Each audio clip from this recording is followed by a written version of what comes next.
Hello, my name is Josh Fulton. I'm an associate professor of history at Moraine Valley Community College.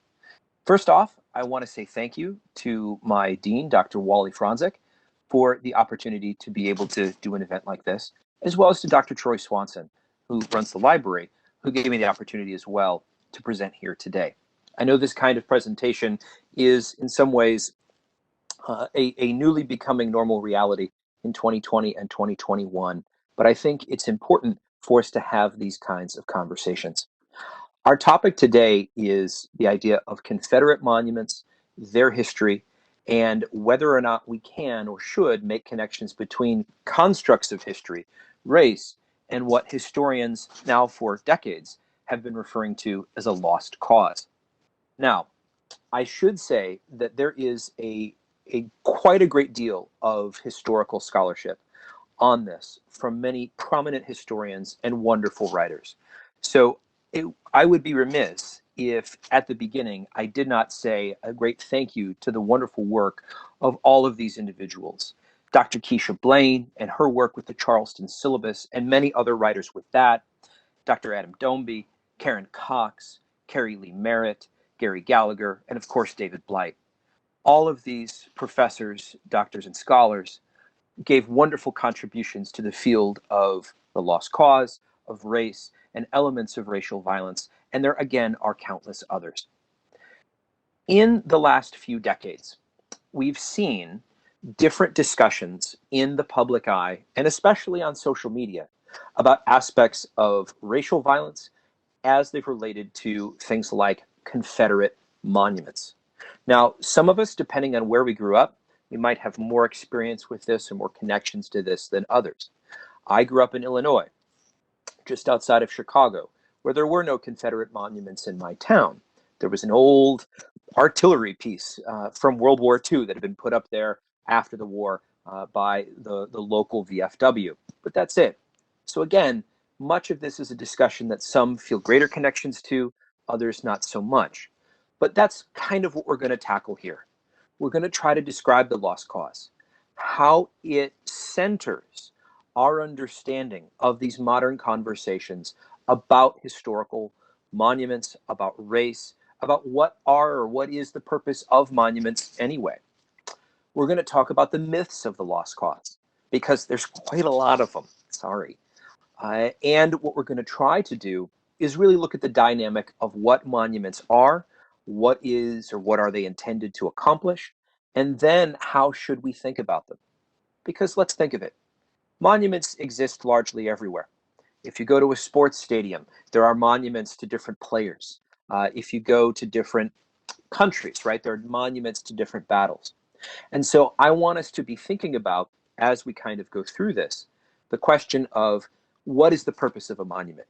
Is it intended to acknowledge, or is it intended to glorify? And if it is intended to glorify, what is the nature of that glorification? What is it glorifying? If we go back to that sporting metaphor, if we go to that sports stadium and find monuments to different players, largely they don't put up monuments to individuals they don't like. So we need to be cognizant of the fundamental purpose of them in order to understand the environment around their construction and why many individuals have fought so hard to remove them as well as to maintain them. So let's get into it. All right. This is not a new story, despite what Twitter, TikTok, or any other form of social media may tell you. Issues of race, issues of racial inequality and violence have been a part of the American story since our founding. However, the last decade or so has seen an increase in very difficult discussions centered around aspects of policing, aspects of racial inequality, of institutional violence and brutality, and elements of the construction of whiteness as well as racial privilege. Now, for the purposes of our conversation, we're going to be centering this discussion again on iconography as it relates to the Confederacy and as it relates to monuments to that end. Now, After the American Civil War was over, broadly what we're talking about here is that former Confederates, as well as their families and those who felt common cause with them, sought to be able to maintain their understanding of what that all was about. Flags, elements of racial inequality and segregation, right? This type of high-level iconography is also played out, of course, across American society. What I'm saying is that those who sought in the aftermath of the American Civil War to continue this prideful near deification of the Confederacy did so not only in monuments, but across a wide-ranging part or series of parts of American culture. So, for example, film. We can see this kind of lost cause, this kind of embrace of racialization and of whiteness and white supremacy through films like Gone with the Wind, through earlier films like Birth of a Nation. Overall, the ability of those who put forward the lost cause have been incredibly successful in their endeavors. They have been incredibly successful in attempting to win, really, a battle of historical memory. All right. So this is a stock image, right, of a couple getting married, part of a couple getting married on a plantation. And this is one of the things, or one of the sort of examples that I want us to be thinking about. Our understanding of the American Civil War in many ways in the 21st century is largely skewed. The sad reality is that the lost cause movement has in many ways won out, right, through large portions of the country. Their view is a propagandized understanding of American history. Their vision of what the Confederacy was, and those who enabled it, has come to form a normalized understanding of what life was in the 19th century across many parts of America. So, given how successful that is, given how successful many individuals believe it to be, how they considered it to be, or do consider it to be, sort of their history without thinking, it is important for us to be able to deconstruct it and to understand that the reality is quite vastly different than what it is that they will put forward. To circle us back then to the idea of popular culture and space and how we misunderstand things. The term plantation means different things to different people. If we are to be looking at and thinking about the role of race in American society in the early parts of the 19th century, plantations are not good spaces. Plantations are abject centers of carceral horror, where enslaved peoples are brutalized generation after generation. In the 21st century, that understanding has shifted. More recently, scholars have worked to be able to try to reconstruct this within the public mind. But for many in the public, plantations, of course, have become these kinds of sites, where things like weddings, special events, brunches are to be held. I don't know about all of you, but I'm not that comfortable having a brunch in a place that used to be a space of carceral horror. This is the nature of that identity crisis. What one looks at here and sees as okay, others cannot but look with shame. And it's important for us to be able to understand that difference and to understand the difficulty of what the lost cause has done for us. So, part of what we need to do then is, again, once we've defined this lost cause, is to be able to deconstruct it. We need to look at what really was Reconstruction about, what was the post-war era about, and how can we then take that and use it to better be able to understand what we've been seeing around conversations with monuments in the last few years. Because if you doom scroll on your phone, like many of us do, that has been a very large part of this conversation on aspects of race. Now, 1865, Civil War comes to an end. Okay. That conflict, of course, began over the issue of slavery. And when we look after the war one of the key things for us to be able to do is to look at core scholars like W.E.B. Du Bois. Du Bois's work, The Souls of Black Folk, is integral, I think, for us when it comes to understanding what's at stake with the post-war world. You have millions of newly freed, formerly enslaved peoples, and Du Bois makes it abundantly clear what it is that they are striving for. Now, in this particular quote, which you can see, he's sort of proffering this image as somewhat of a gendered one in that he's speaking largely about men, but generally, I think it's an important image for us to be able to have, right? He writes in the middle about Black Americans. He wishes simply to make it possible for a man to be both himself and an American, without being cursed and spit upon by his fellows, without having the doors of opportunity closed roughly in his face. He says at the outset, in this, in this merging, he wishes neither of the older selves to be lost. He would not Africanize America, for America has too much to teach the world and Africa. He would not bleach his soul in a flood of white Americanism. Much of this struggle in the second half of the 19th century and before, of course, is a struggle for equity. For those who are purveyors of the lost cause, they don't accept the premise of Du Bois. The lost cause is a propaganda movement. It began in the waning days of the Civil War. Its leading idolaters, its leading purveyors, were largely former Confederates, as well as their families, and powerful veterans and family organizations that helped maintain their myths. It began in the context of Reconstruction. It began in the context of what Du Bois is writing about. And it extended to any number of aspects of Confederate and Southern society. So, the lost cause just isn't about monuments singly.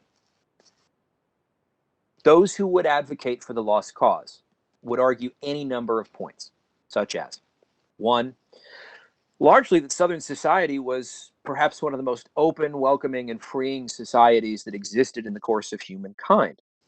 Yes, enslavement existed, but to them, it formed a sort of tertiary part of the Southern story. Their view is that, well, aspects of racism existed all across the world in the 19th century. So you can't say, of course, that the American South singularly embraced white supremacy, which nobody's saying that, but that's what they would argue. They would also argue, of course, that those who were enslaved, not only was this only a small part of Southern life, but that they were treated well, that in some ways those who were enslaved liked it. Another aspect of this is the deification of leadership. So Confederate leaders such as General Robert E. Lee, during and after the war, right, especially, are elevated to this very, very, very significant status. Also, another part of the lost cause is an argument that the South was going to lose anyway, right? That the Confederacy was going to lose the war anyway, and that they still fought. So again, furthering this idea of the lost cause, they were going to lose anyway. They were outnumbered. The North had more resources, but again, they still made this sort of valiant effort. And so again, it only further emboldens or ennobles their cause.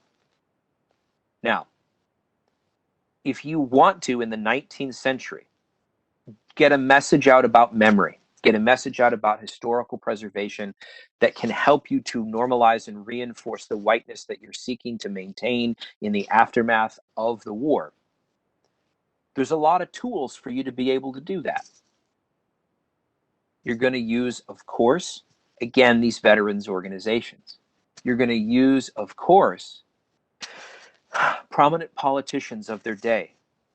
And inasmuch as we use things like memes to be able to convey within the public space of social media sort of small acts of rhetoric and statement, while they may not have memes or that kind of social media, what communities in the 19th century do have is public space to put monuments. And they also have school textbooks, and they also have curricula that can get rewritten. Now, it is important in deconstructing the lost cause for us to be clear about a few aspects of the story surrounding the American Civil War and its conduct. First and foremost, no matter what, perhaps a former social studies teacher or an uncle or whatever has told you, the American Civil War was over slavery. It is abundantly clear. The preponderance of evidence and resources lead historians to that clear statement. It is not something that is up for debate. Now, some of you may, if you are skeptical, be wondering, where is that information? There are a few places. I would look, as a basic, to the secession declarations of individual Confederate states. The question of the legality of secession, that's another story. That's another time.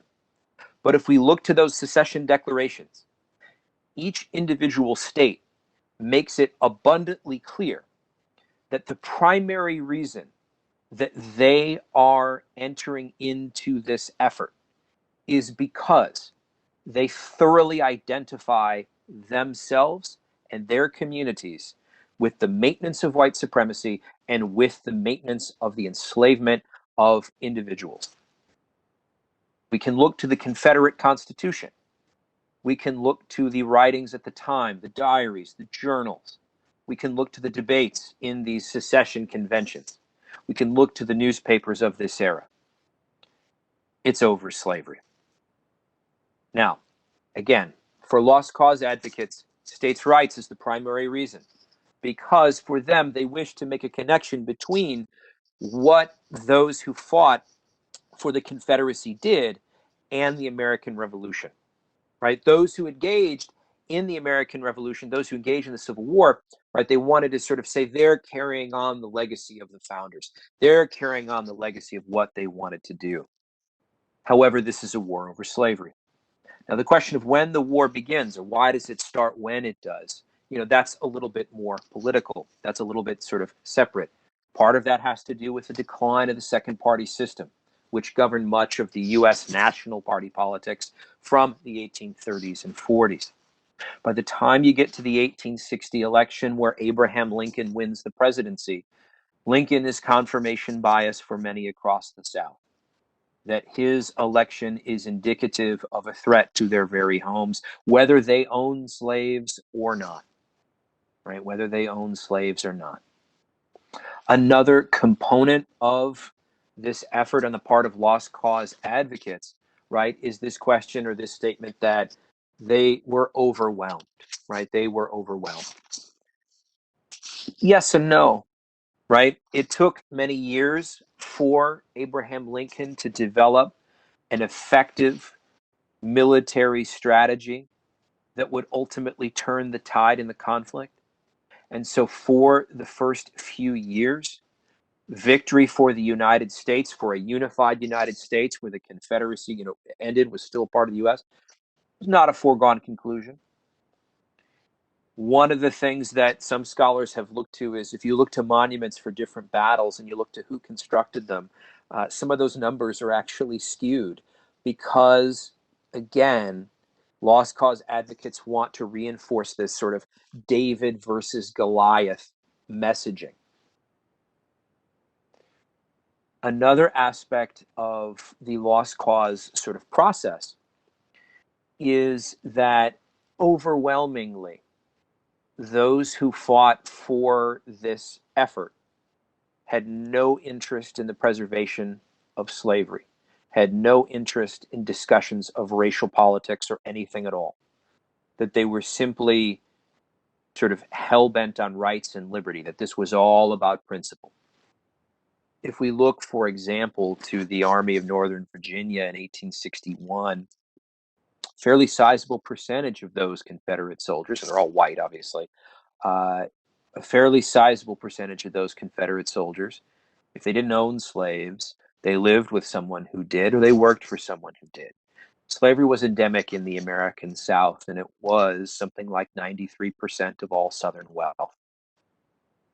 The capital economy that existed in the American South prior to the American Civil War ran entirely on the backs of enslaved people. Everyone was tied to it.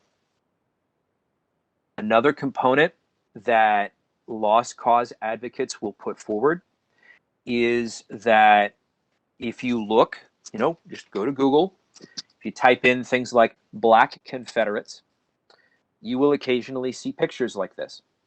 Now, Kevin Levin, a teacher who has written a book about Black Confederates, is very instructive on this. This is also a myth. Again, lost cause advocates like these photos because for them it's confirmation bias, right? Don't you see? See here. Obviously, the Confederate Army was multiracial. The Confederate Army welcomed in African Americans to be able to fight against, this oppressive Union. Here's the thing. Yes, do we have evidence of U.S. soldiers engaged in the South, witnessing African Americans taking part in construction of fortifications, right? Doing other kinds of labor? Yes. Are photos like this present? Yes. But if you look at the entirety of the federal government record of the Civil War, it's this big multi-volume, over 100-volume sort of work. They mention few encounters, very few encounters with, these individuals. If you look at Confederate records, there is no record of the use of enslaved people as soldiers. There was a Confederate decision to arm enslaved people. It comes at the end of 1865, at the end of the war. Maybe a few were enlisted, and there is no evidence of them seeing combat at all. So largely, the view on the part of lost cause advocates that Black Confederates served by the tens of thousands, again, there's no actual historical evidence that bears that out to be true. The individual who you see pictured here was what Professor Levin, Kevin Levin, and other scholars refer to as a version of a body servant or a camp slave. So white slave owners, such as this man here, would quite often bring enslaved people with them to camp, to battle, and occasionally those men would wear uniforms, and their role was clearly, though, as a slave to that master. These are not soldiers, right? These are not soldiers. There is not an aspect of choice, right, that is involved here. Others who support this advocacy of the lost cause will say, well, some of these men, they attended post-war veteran encampments. So on both sides of the war, so the Veterans Organization for U.S. veterans, right, it's called the Grand Army of the Republic, or the GAR, right? They've got posts all over. And then you have the United Confederate Veterans. They have these encampments to mark the anniversaries of battles, the formation of a unit, this kind of thing. And occasionally these men would show up. But again, we need to consider the context. We need to consider the time. It's the second half of the 19th century. The rigid racial segregation of Jim Crow is growing. It is hardening. It is alive and well. And some of these men need to make decisions about the nature of their survival within that culture.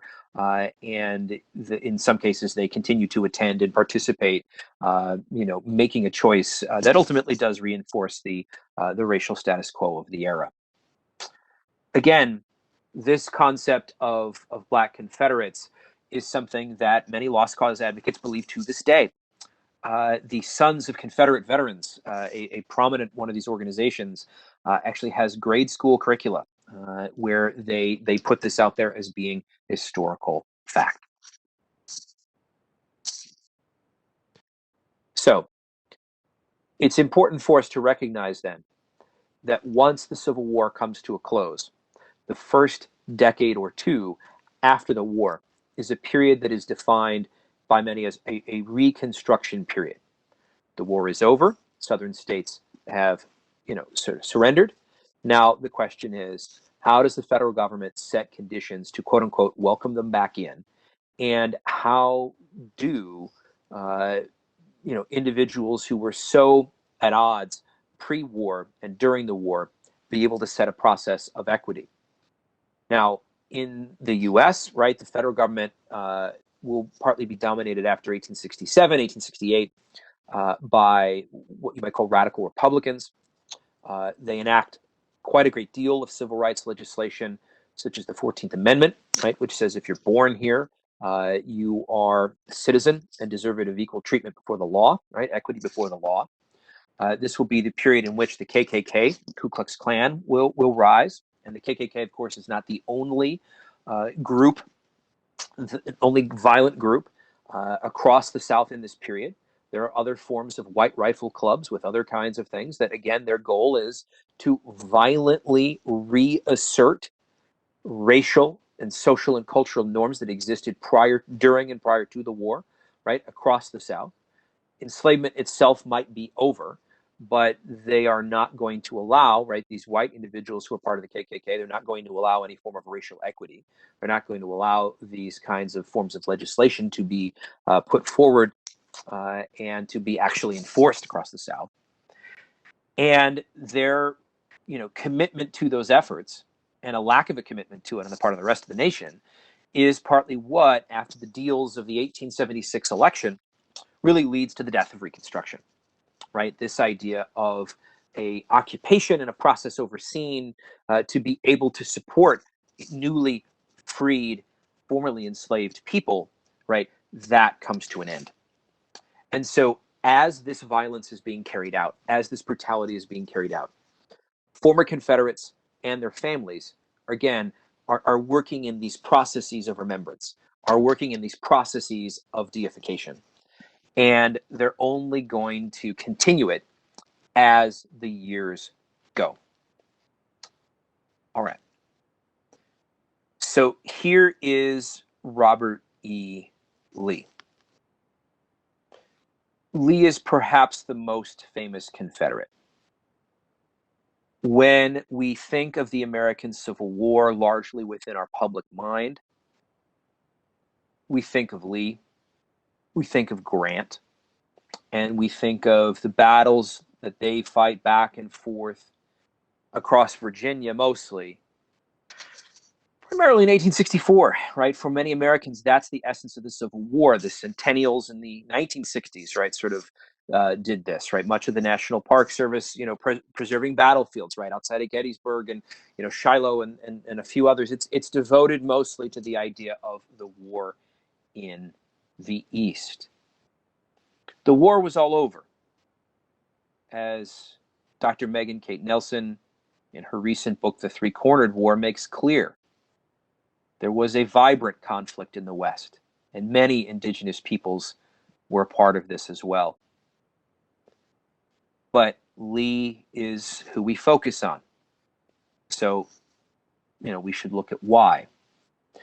Those who advocate for the lost cause look at Lee because of his family connections to the Revolution. Lee's father, Light Horse Harry Lee, right, was a Revolutionary War officer.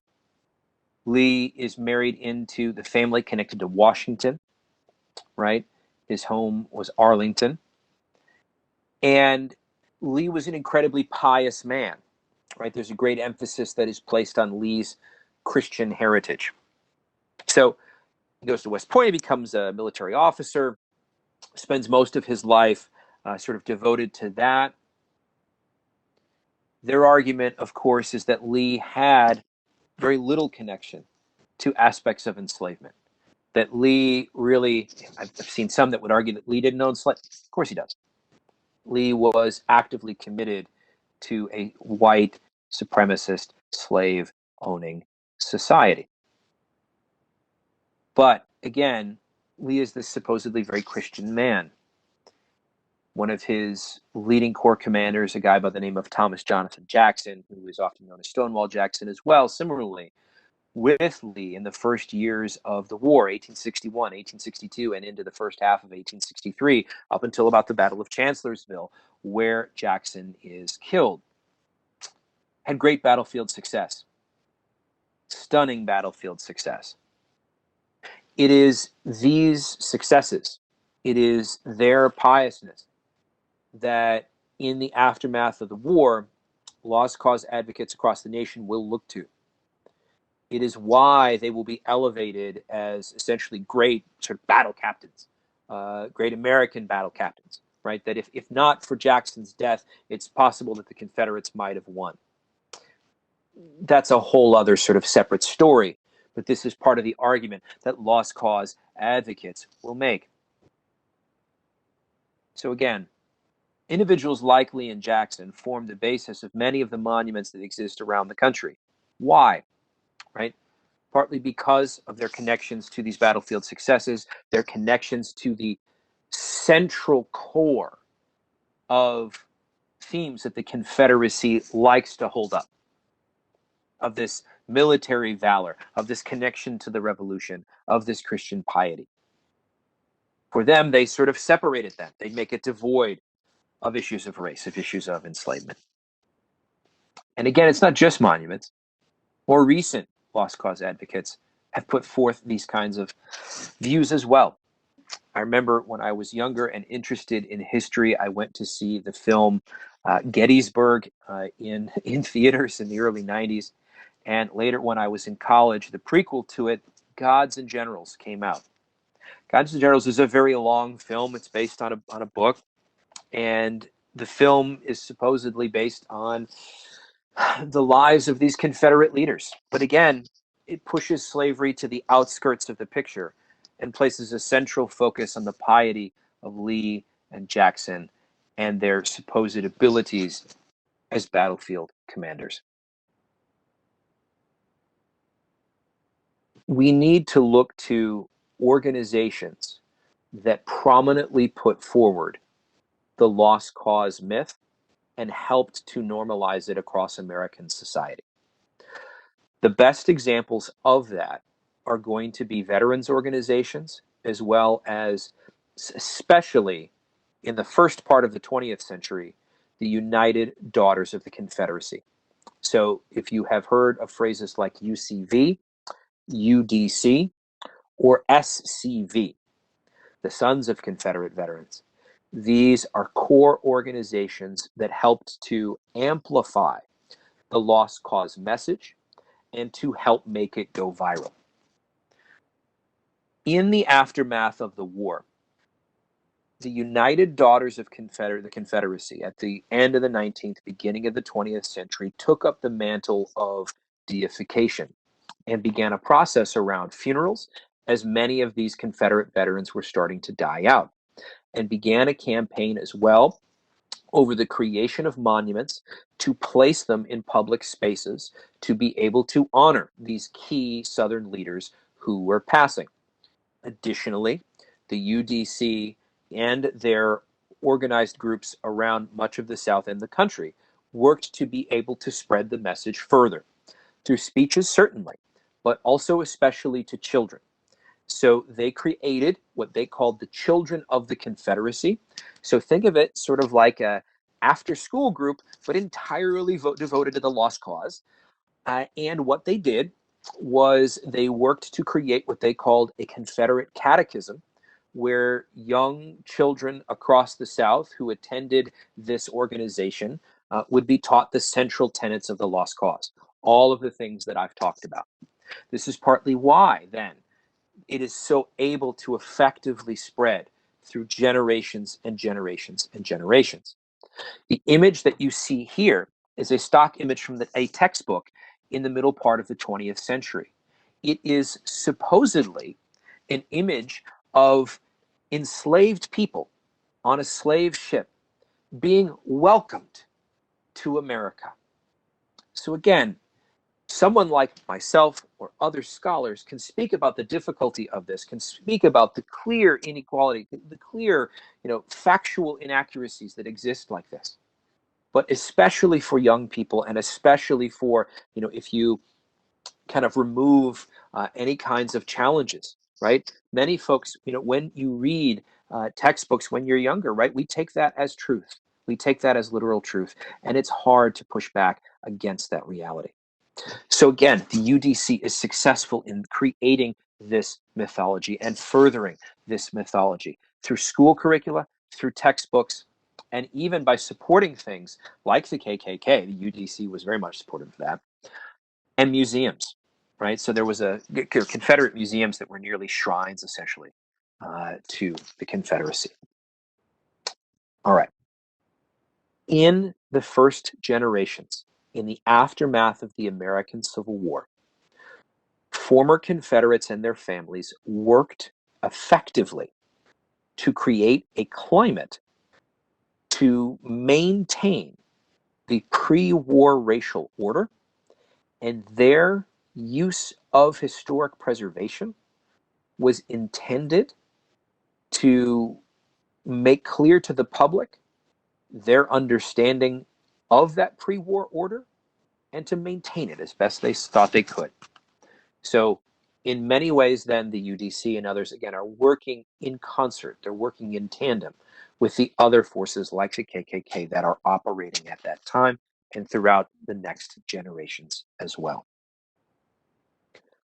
Those in recent years who have advocated for the maintaining of monuments to the Confederacy, and let's be clear, those who were a part of the Confederacy took up arms against the Constitution of the United States.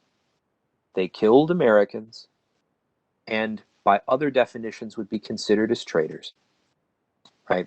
We are putting up monuments to those kinds of individuals. Monuments singularly on their own aren't history. You don't need a monument to know that something happened there. You don't need a plaque to know that something happened there. That is not a singularly necessary idea or singularly necessary piece in order to be able to maintain a message. The kinds of monuments that we are talking about are public forms of glorification. They are not non-political. They never were. These monuments were intended to clearly demonstrate a community's glorification of the realities of what the war was about. Now, generally, most of these monuments, and there are quite a lot of them, are going to come up over the course of time, right? So the first ones, happened first years after the war, but it's really 1890s, early 1900s where you start to see this explosion of monuments. And this is the time period where you're going to see the construction of Monument Avenue in Richmond, Virginia. This is the time period where you're going to see monuments to Lee be put up everywhere. And you're going to see some that are to the common soldier for the Confederacy. But again, it's Lee and these kind of key figures. And again, in the 1950s and 60s, the other major growth of this is going to happen as well. In both cases, these are times in which African Americans and their supporters and allies are lobbying for aspects of racial equity, are pushing back against the brutality that existed throughout society against them. And much of the response then on the part of others is to place up these monuments as a further reminder, okay? Opposition to them has existed for decades. It has existed for decades. It's just, it would have been perhaps even more violent for individuals to protest them, let's say, in 1910. All right. I think it's good for us to acknowledge a couple of things here. And so let's talk about maybe a few big important monuments or areas of these monuments, as we bring this to a close. So again, there's at least over 1,500 monuments across the country. There's probably far more, but we're looking at well over 1,000. They are in dozens of states. All right, they are in dozens of states, something like 31 states. Virginia has the highest number. Texas is the second. And again, there are some that are in states that did not fight for the Confederacy. There are even some in Illinois. There are many places that we can go to learn more information about these kinds of monuments. The Southern Poverty Law Center has a big database. That would be a good place for folks to start if you are so inclined.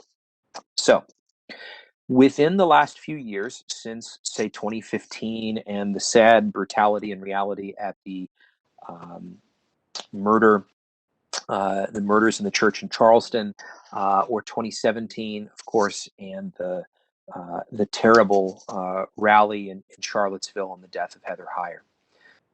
Confederate monuments have become public spaces of derision and become public spaces for a national and public conversation about race and about its ties to the Confederacy and what these monuments really are representing. In Richmond, Virginia, the former capital of the Confederacy, there are any number of monuments. Much of them were along this sort of new construction at the end of the 19th, beginning of the 20th century, referred to as Monument Avenue, right? As Monument Avenue. Now, some of these have been toppled, some of these are now been taken down, but of course, states as well have been looking to be able to, pass laws essentially making it illegal, for folks to be able to do that. But again, let's be clear. These are monuments honoring individuals who fought for a society that singularly sought to be able to uphold enslavement. We must acknowledge that fact. So here's the monument that formed part of the controversy in 2017. The riot at Charlottesville, the sort of rally at Charlottesville was referred to as the Unite the Right rally, which saw the death of a young woman opposed to this.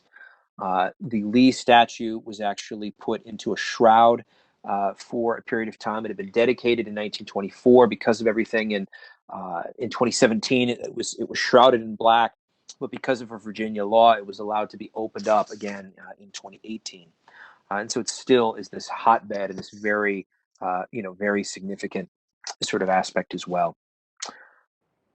Another core monument, perhaps for us to acknowledge, that has formed a big part of this conversation is going to be Silent Sam.